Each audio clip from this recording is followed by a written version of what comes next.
রাষ্ট্রের বিভিন্ন ক্ষেত্রে সংস্কারের বিষয়ে একমতে পৌঁছতে জাতীয় ঐক্যমত্য কমিশনের দ্বিতীয় পর্বের আলোচনা। বিএনপি, জামায়াত, এনসিপি সহ ৩০টি রাজনৈতিক দল বৈঠকে ৭০ অনুচ্ছেদ, নিম্নকক্ষে নারী আসন, সংসদীয় স্থায়ী কমিটির সভাপতি এবং তত্ত্বাবধায়ক সরকারের মেয়াদ নিয়ে আলোচনা হয়।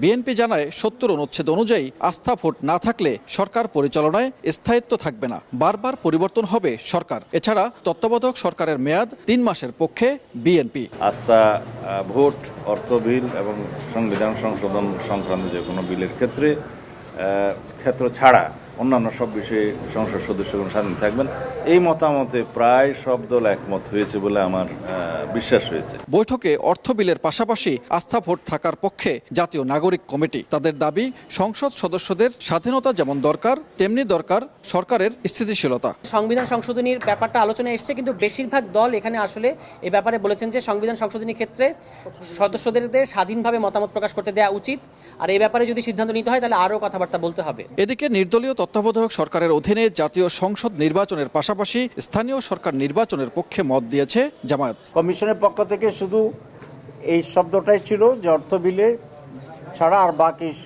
সব বিষয়ে তারা ডিফার করতে পারবে। প্রায় সকল দলগুলো এই বিষয়ে ঐকমত্য পোষণ করেছে। আমরা একটার সাথে তো একমত আছি, আমাদেরই প্রপোজাল ছিল।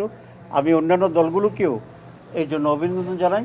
সংবিধানের ৭০ অনুচ্ছেদ পরিবর্তনের পক্ষে মত অন্য দলগুলোর, তবে নারী আসন এবং নির্বাচন পদ্ধতি নিয়ে ভিন্ন মত দিয়েছেন তারা। পরবর্তী তত্ত্বাবধায়ক সরকারের মেয়াদ ৪ মাস করার যে প্রস্তাবনা আছে এবং ওই মেয়াদের মধ্যে জাতীয় নির্বাচনের পাশাপাশি স্থানীয় সরকার নির্বাচনের যে বিষয়, এটা আমরা আজকে বিকেলের সেশনগুলোতে এই বিষয়গুলো নিয়ে আলোচনা হবে।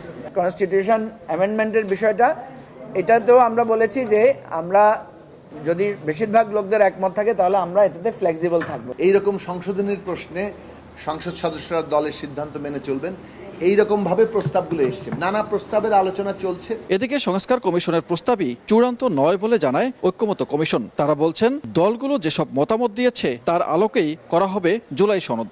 আমরা সেই পরিবর্তনের জায়গাটাকেই বরঞ্চ ধরবো, যে সেটাকেই আমরা জাতীয় সনদে অন্তর্ভুক্ত করতে চাই এবং সেটা আপনাদের সম্মতির ভিত্তিতেই চাই। এটা তো কমিশনের একার সিদ্ধান্ত নয়, আপনাদের সকলের সম্মতি থাকলে আমরা সেভাবে সেটাকে অন্তর্ভুক্ত করব।